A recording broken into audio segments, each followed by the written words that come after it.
pleine chance, vous avez déjà écouté un bon message. Certains ont déjà été bénis. Et puis pour certains, vous êtes un peu fatigués. Vous avez l'esprit un peu plein de tout ce que vous avez écouté.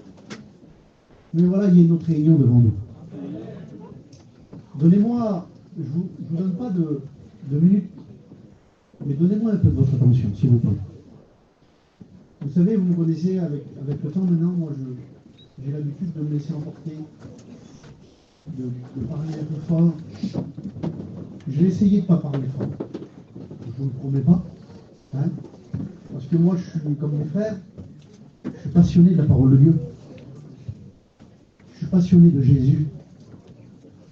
Je suis passionné des choses de Dieu. Et quand je parle de Dieu, excusez-moi, mais si je parle fort, c'est parce que je n'arrive pas à contenir le feu que Dieu a mis dans mon cœur, comme les frères pasteurs qui sont là. Vous savez, j'étais ce matin, je prenais un petit déjeuner ce matin. J'étais tout seul. Et puis il y avait une télé devant moi. Il y avait les informations. Et je réfléchissais à beaucoup de garçons et de filles aujourd'hui. Beaucoup de garçons et de filles ont pris la religion de leurs parents.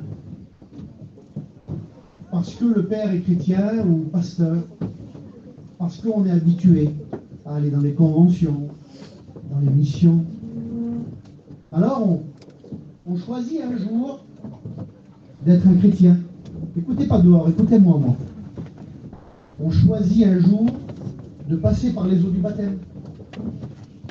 Et puis, on se retrouve avec quelque chose qui...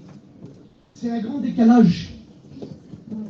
Parce que on essaye de s'habiller comme un chrétien, on essaye de vivre comme un chrétien, mais pour la majorité, le cœur n'a pas été changé. On n'a pas fait de rencontre avec Dieu. On a pris la religion des parents. On veut faire comme tout le monde, on est rentré dans un mode de vie. Mais excusez-moi les jeunes, comment voulez-vous être des jeunes qui rentrent dans le plan de Dieu, qui arrivent à renoncer au monde et au péché, si on n'a pas rencontré Jésus? Il y a un verset dans le livre de Amos, chapitre 4, verset 12, il est écrit « Prépare-toi à la rencontre de ton Dieu ». Alors on l'a toujours prêché en évangélisation, comme quoi on va quitter la terre et se présenter devant Dieu. Et il faudra comparaître pour nos actes. Mais si ce soir, tu rencontrais Jésus, alors je m'adresse à ceux qui ne sont pas à Dieu encore, mais je m'adresse aussi à ceux qui ont pris le mode de vie, ceux qui sont dans l'église, qui chantent dans les chorales, ceux qui vont au culte le dimanche matin, ceux qui prennent le pain et le vin pour certains, mais il n'y a pas la vie de Dieu en eux. Il n'y a pas la vie de Dieu. Comment tu veux renoncer à certaines choses? Comment tu veux te réjouir dans la parole de Dieu? Comment tu veux passer du temps avec quelqu'un que tu n'as pas rencontré? Ce soir, il est temps de rencontrer Jésus. Et c'est ce qui va faire toute la différence. Vous savez, aujourd'hui, comme je vous disais, ce matin, je prenais mon petit déjeuner. J'étais tout seul. J'étais dans un petit hôtel. Je suis arrivé en avion. Et puis, je vous dis, il y avait des informations qui passaient, il n'y avait pas de son. Et je comprenais qu'aujourd'hui, on fêtait un anniversaire. Peut-être que ça ne vous parlera pas à vous. Mais j'ai regardé, je me suis renseigné un petit peu. J'ai eu toute la journée pour regarder un petit peu, prendre des notes. Tout au long de la réunion, j'ai écrit mon message. Aujourd'hui, on fête les 35 ans d'un mur qui a été abattu. On l'appelait le mur de Berlin. On l'appelait le mur de la honte. Alors, vous me donnez quelques minutes pour vous expliquer? C'était un mur que les hommes avaient monté qui séparait Berlin, la ville en Allemagne de Berlin, en deux parties. Berlin-Est et Berlin-Ouest. Après la Grande Guerre mondiale, les gens ont délimité l'Allemagne qui avaient capitulé. Et ils avaient construit un mur. Et d'un côté, vers l'est, c'était dirigé par les Russes. La vie était difficile. Les gens étaient pauvres. Les gens n'étaient pas heureux. Ils vivaient comme en Russie. Ils étaient dirigés par des gens qui étaient durs. Mais de l'autre côté du mur, à Berlin-Ouest, c'était dirigé par ce qu'on appelait les Alliés. L'Amérique, l'Angleterre, l'Europe. Et les gens de ce côté du mur vivaient un renouveau, vivaient des moments de réjouissance, de reconstruction. Mais d'un côté, il y avait des familles qui étaient séparées par le mur. On l'appelait le mur de la honte, parce qu'il y avait une séparation. Combien de garçons et de filles sont séparés de Dieu ce soir? Combien de garçons et de filles ont une séparation entre toi et Dieu? Beaucoup de gens ont essayé. Il a duré pendant 30 ans le mur. Beaucoup de gens ont essayé de le franchir. Ceux qui étaient à l'est essayaient de passer à l'ouest. Beaucoup de gens ont essayé de creuser des tunnels, de sauter à travers. Beaucoup de gens, il y en a même une personne, j'ai regardé aujourd'hui parce que ça m'a intéressé. Il a construit un ballon dirigeable pour monter dedans avec sa femme et ses enfants. Il est mort gelé à 5000 mètres de fond. Écoutez-moi les jeunes. Si tu essayes de faire par tes moyens à toi, il y a des murs que tu n'arriveras jamais à franchir. Jamais.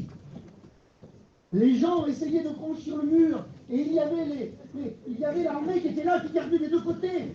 Et puis les gens qui essayaient de passer bien souvent mouraient sous les balles de l'armée. Et ils étaient là, au pied du mur, en train d'agoniser. Seigneur, combien de garçons et de filles ce soir sont en train d'agoniser sous les coups de l'ennemi?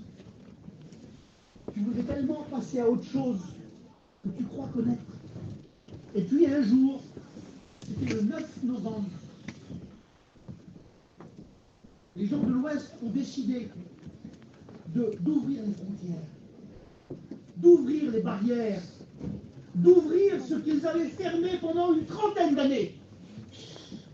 Et là, les gens ont commencé à écouter la nouvelle que la liberté était possible. J'aimerais vous dire, les jeunes, que la liberté est possible pour chacun d'entre vous. Et là, le 10 novembre 1989, les gens ont commencé à prendre des masses et à frapper le mur. Et ce mur qui avait fait tant de morts pendant 30 ans va commencer à s'écrouler, brique après brique. Et les gens retrouvaient leur famille, retrouvaient la joie, retrouvaient la reconstruction. J'aimerais vous dire qu'un jour, le mur qui séparait les hommes de la présence de Dieu a été abattu parce que Jésus-Christ, le Fils de Dieu, a donné sa vie sur la croix du Calvaire. La Bible nous dit qu'à travers le voile de sa chair, à travers son sang précieux, il a inauguré une route nouvelle. Il y a un accès pour chacun d'entre nous. Écoutez-moi les jeunes, je ne vous parlerai pas de choses, je ne suis pas là pour vous faire rigoler. Elle est trop importante, la réunion. Une réunion, c'est trop important. Je ne suis pas là pour vous faire passer un bon moment, moi. Je veux que vous passiez des ténèbres à la lumière. Que vous ressortiez par la porte qui est là, en homme et en femme bénis, avec une vraie rencontre. Jésus, par son sang précieux, a abattu le mur qu'on appelait le péché. Brique après brique. Tous les coups qu'il a reçus, ça a été pour chacun d'entre nous. Pour que vous et moi, écoutez-moi, pour que vous et moi, nous ayons une identité, que nous soyons des personnes particulières. Comme je le disais tout à l'heure, des gens pas comme les autres. Il est écrit dans le livre 1 Thessaloniciens, chapitre 5, verset 5. Il dit, vous êtes de la lumière, des enfants de lumière. Vous n'êtes pas des ténèbres. Il est écrit dans Éphésiens, chapitre 5, verset 8, je vous fais la lecture. Autrefois, vous étiez ténèbres, mais maintenant, vous êtes lumière dans le Seigneur. Marchez comme des enfants de lumière. Et c'est ça l'identité d'un chrétien. C'est quelqu'un qui marche dans la lumière. C'est quelqu'un qui vit dans la lumière. Il ne fait pas comme le reste des hommes. Il ne marche pas dans les ténèbres où ce qu'ils font est honteux. Il marche comme en plein jour. Dites amen les chrétiens. Amen. Et à partir de maintenant, il va falloir marcher dans la lumière. Vivre dans la lumière. Je vous lis un verset dans la parole de Dieu. Premier épître de Pierre, chapitre 2, verset 9. Vous, c'est ce que vous devriez être. Depuis que le mur a été abattu, depuis que le mur de séparation a été abattu par le Christ Jésus, vous, au contraire, écoutez-moi les jeunes, c'est important. Vous êtes une race élue, 1 Pierre 2, 9. Un sacerdoce royal, une nation sainte. Seigneur, un enfant de Dieu, c'est pas rien. Un peuple acquis, afin que vous annonciez les vertus de celui qui vous a appelé des ténèbres à son admirable lumière. Seigneur, je ne sais pas ce que ça vous fait, mais moi, mon cœur brûle au fond de moi. Seigneur, tu me dis que je fais partie de la race élue, de ceux qui ne sont pas comme les autres. Je suis un sacerdoce royal, des personnes, des jeunes garçons, des jeunes filles, qui sont mis à part, qui ont été rendus saints, sans défaut, parfaits, par le sacrifice de Jésus. Une nation sainte, un peuple acquis, une nation sainte, sans faute, sans péché, parce que tes péchés ont été pardonnés. Tu es un peuple acquis, jeune garçon, jeune fille, tu appartiens à Dieu. Seigneur, c'est ce que nous devrions être. Nous devrions être la race élue, le sacerdoce royal, la nation sainte. Écoutez-moi. Chanter dans la chorale ne fait pas de toi un sacerdoce royal, une nation sainte, un peuple acquis. C'est pas ça. C'est parce qu'un jour tu l'as rencontré, tu vis dans sa lumière, dans la sainteté. Les jeunes, vous devez vivre dans la sainteté. Vous devez vivre dans la sainteté. C'est ce que nous devrions être. Qu'est-ce que vous étiez avant? Qu'étiez-vous avant? Qu'est-ce que j'étais avant? Qu'est-ce que les pasteurs étaient avant? Vous étiez comme des brebis errantes. 1 Pierre 2, 25. Avant, on était comme ça. On était des brebis qui erraient à droite, à gauche. Aujourd'hui, on a un chemin, une lumière sur ce chemin, la parole de Dieu. Avant, on était errants. On allait à droite, à gauche. On vivait nous vivions comme nous le voulons, à notre façon, à nous. Souvent, ça nous a amenés dans des précipices, dans des pièges, dans des misères. Mais aujourd'hui, non.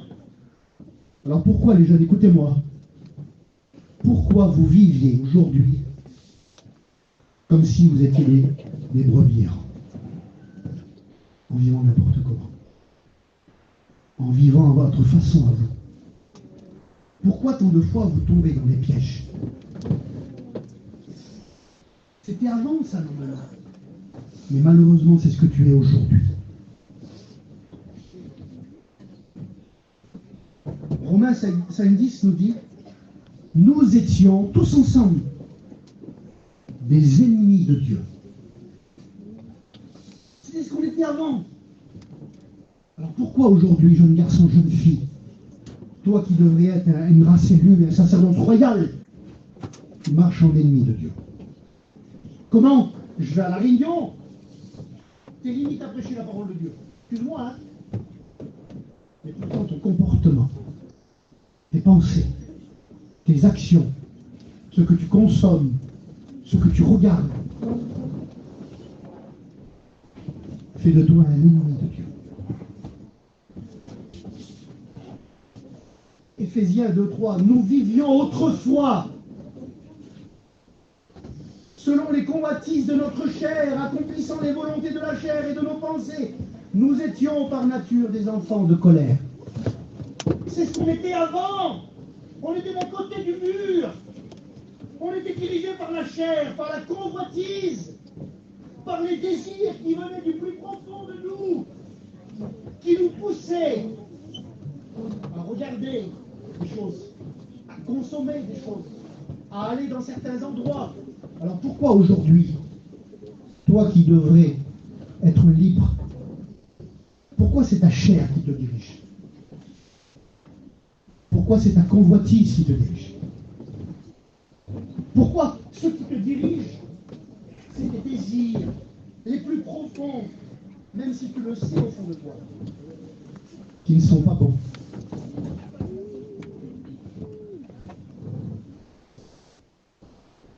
Romains chapitre 6, verset 20. Vous étiez, c'est ce que vous étiez avant normalement. C'est ce que nous étions avant. Vous étiez esclaves du péché. On n'était pas libre. On était de ce côté du mur. On était malheureux, on était loin de Jésus. Il y a cette vie nouvelle devant nous. Alors pourquoi tu t'es remis de nouveau sous le joug du péché? Et après tu t'étonnes d'être triste. Tu t'étonnes d'être angoissé, de porter des poids, de porter des fardeaux. Excusez-moi, écoutez-moi les jeunes, écoutez-moi quelques instants. De plus en plus, on retrouve dans l'Église des chrétiens qui sont angoissés, des chrétiens qui portent des fardeaux, des chrétiens qui ne sont pas heureux. Amen. Pourquoi on retrouve dans l'Église aujourd'hui des chrétiens qui sont malheureux? Parce que tu es lié par le péché. Et tu portes la conséquence du péché. Vous savez, moi je vous regarde ce soir là. Je vous regarde et puis vous avez tous l'air beaux. Et belles. Bon, la plupart, excusez-moi. Hein. Ah oui, je ne peux pas mentir non plus. Mais ce soir, écoutez-moi, vous êtes préparés pour venir au Rêve Jeunesse. Les filles ont bien lissé leurs cheveux, ont mis leur belle robe. Les garçons, ils se sont bien peignés, ils ont peut-être été au coiffeur et au barbier hier, pour être propres pour le reste. Hein, c'est ça, non? Vous avez l'air d'un ange. Écoutez, je ne vais pas prêcher longtemps. Mais j'aimerais vous dire que même un ange ne fait pas le poids face au péché. Même le meilleur des anges, quand il est touché par le péché, il ne fait pas le poids, parce que le péché a une puissance de destruction. Il salit jeunes garçons et jeunes filles. Je vais vous parler d'un ange. Vous voulez que je vous parle d'un ange ce soir? Écoutez-moi, laissez-moi encore quelques minutes et je vais terminer. Il est écrit dans le livre d'Ézéchiel au chapitre 28, au verset 12, il nous est parlé d'un ange. Et ce n'est pas n'importe quel des anges, c'est le plus beau des anges. On fait la lecture ensemble? Hein? On commente la lecture ensemble? Fils de l'homme, prononce une complète sur le roi de Tyr, tu lui diras: ainsi parle le Seigneur l'Éternel. Tu mettais le sceau à la perfection. Donc imaginez-vous ce personnage, il mettait le sceau à la perfection. Il était parfait, entièrement parfait. Et le mot parfait, regardez ce qu'il veut dire. Et ça m'a toujours été dit. Le mot parfait veut dire entièrement, totalement parfait. Veut dire une offrande consumée. Donc il n'y a pas si longtemps, tu étais quelqu'un qui t'offrait un sacrifice. Il n'y a pas si longtemps, tu étais dans la présence de Dieu. Comme cet ange. Il était parfait. Il mettait le sceau. Tu étais plein de sagesse. Parfait en beauté. C'était pas rien l'ange là. Tu étais en Éden, le jardin de Dieu. Il y a des jeunes qui ont déjà été bénis, levez la main les jeunes qui ont été bénis. Vous n'avez pas été bénis, vous sentez la présence de Dieu. Imaginez-vous que cet ange vivait dans un habitat que Dieu avait lui-même créé, comme il a créé, excusez-moi, pour l'homme. Un endroit merveilleux, parfait pour l'homme. Lui, il était dans le jardin. L'habitat créé par Dieu, parfait. Le meilleur des endroits, plein de la présence de Dieu. Tu étais en Éden, le jardin de Dieu. Tu étais couvert de toute espèce de pierres précieuses, sardoine, topaz, diamant, chrysolite, onyx, jade, et j'en passe, de l'or.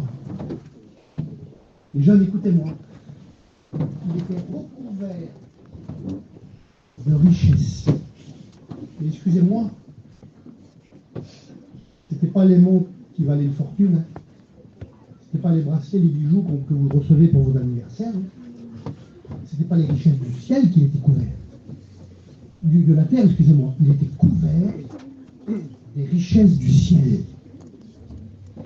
Combien de garçons et de filles, il n'y a pas si longtemps, étaient couverts de richesses qui venaient tout droit du ciel comme cet ange. Les tambourins et les flûtes étaient à ton service, préparés pour le jour où tu fus créé. Imaginez-vous. Dieu avait créé des instruments de musique juste pour le jour de sa création à lui.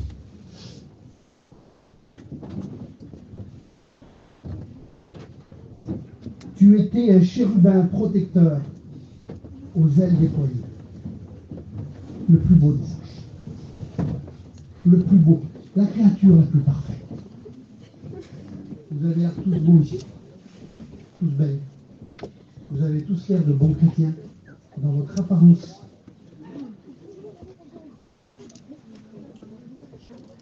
Tu marchais, tu étais sur la sainte montagne de Dieu et tu marchais au milieu des pierres étincelantes. Il était au sommet.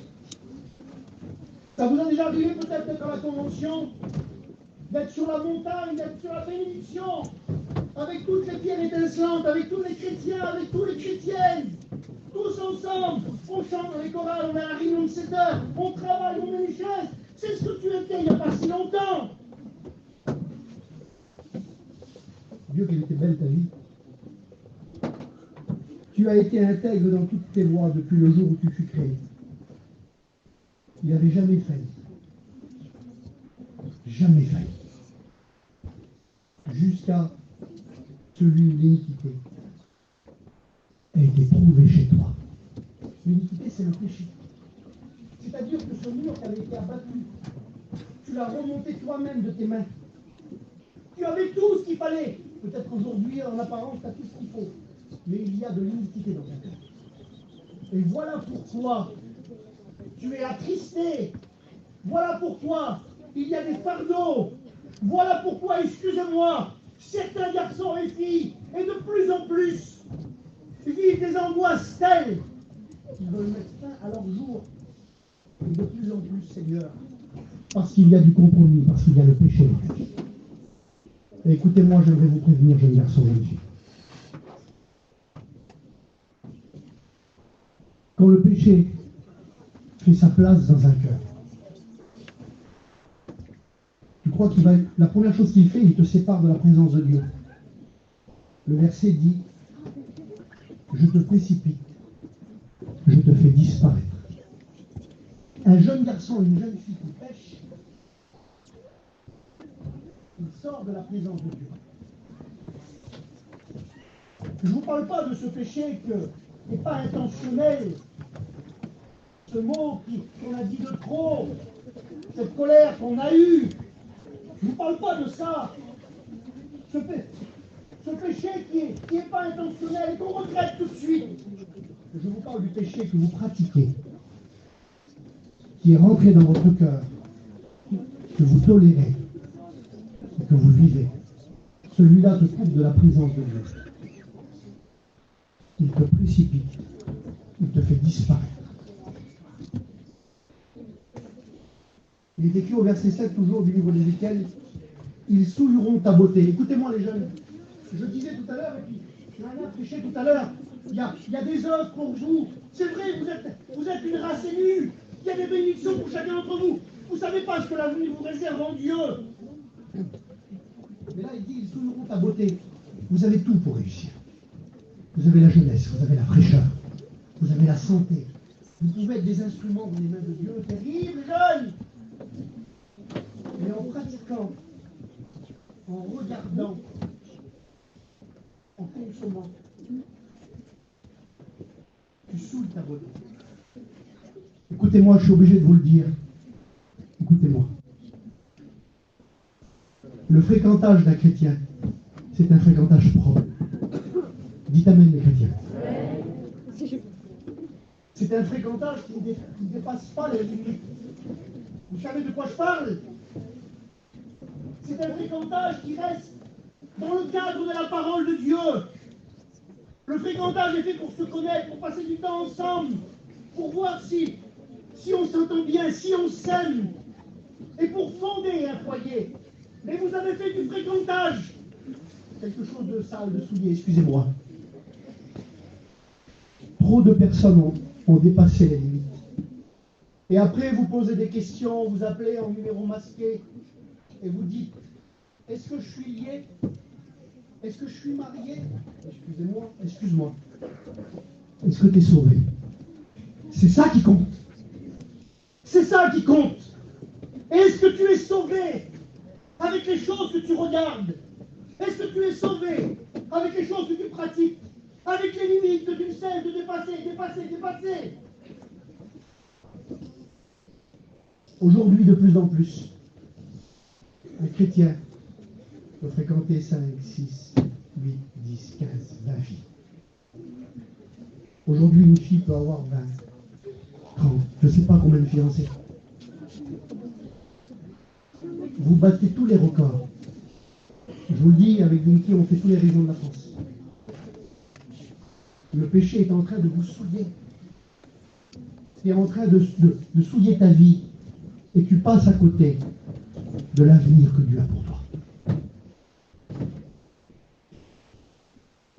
Il dit, je te jette à terre, je te livrerai en spectacle. C'est-à-dire, écoutez-moi les jeunes, quand tu pêches, quand tu souilles ton corps, quand tu souilles tes pensées, je disais ça tout à l'heure, j'ai passé, on disait ça, il n'y a rien qui reste caché pour l'éternité. Tout se sait. Vous le savez en plus, avec vos réseaux que vous aimez tant. Tout se sait. Les photos qui tournent, les rumeurs qu'on répand, combien de vies brisées.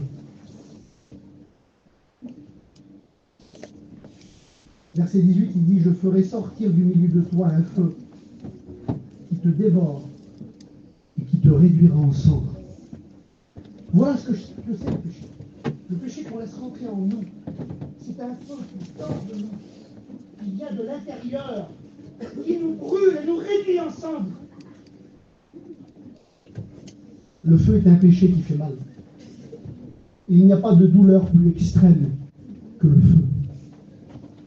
Et certains l'ont expérimenté. Ils ont été brûlés. Combien de douleurs, combien d'angoisse, combien de tristesse, combien de larmes versées. Tu viens à la réunion, les autres sont bénis, tu es devant la présence de Dieu. Tu sais que tu es exclu. Tu sais que tu es en dehors. Le feu fait mal, mais il laisse des cicatrices. Des cicatrices qu'on n'arrive pas à enlever. Des cicatrices qu'on ne peut plus effacer.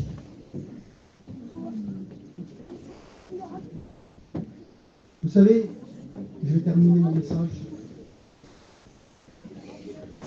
Le mur qu'il y a entre toi et Dieu, c'est le péché. Symbolisé par la petite histoire que je vous ai racontée au début. Ce mur de la honte. Ce mur que certains voudraient franchir. Cette vie qui est toute proche de toi. Cette vie qui est à ta portée. Cette vie que Dieu t'a préparée. Cette vie dans la nation sainte. Le peuple acquis, la race élue. Tout est pour toi, jeune garçon, jeune fille. Vous savez, je disais ça tout à l'heure, avec Nana, je disais ça à une personne, et puis je vais terminer. Il y a dans la parole de Dieu une histoire, il y a deux frères, des fils de Jacob, qui avaient été méchants, qui avaient commis le péché. Et de ces deux jeunes garçons-là, ce n'est pas des bénédictions qu'ils vont recevoir, c'est des malédictions. Parce que le péché est une malédiction. Et le temps va passer, il y avait ça qui était inscrit en eux. Et c'est ce que l'ennemi voudrait faire en toi. T'accuser, te ramener ton péché. Et te dire que tu n'y arriveras pas. Que tu ne dépasseras jamais tes limites. Que tu ne rentreras jamais dans cette vie bénie. Tu ne seras jamais comme les autres. L'ennemi te rappelle ton péché. Et les années ont passé. Et un jour où le peuple avait une nouvelle fois péché, Moïse descendait de la montagne. Fermez vos yeux. Fermez vos yeux, Seigneur. Moïse descendait de la montagne avec les tables de la loi. Parce que c'est la parole de Dieu qui change tous les jeunes. Dites amen, la jeunesse. C'est la parole de Dieu qui change tout. Moïse descendait de la montagne avec les tables de la loi. Et devant le péché du peuple, il va faire un appel. Et je vais faire cet appel ce soir. À moi, ceux qui sont pour l'Éternel. Et dedans, il y avait. Asseyez-vous debout.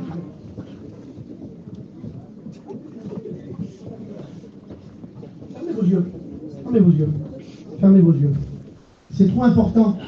Excusez-moi, il y en a qui chantent dans les chorales et qui vont en enfer là. On veut vous arracher du feu.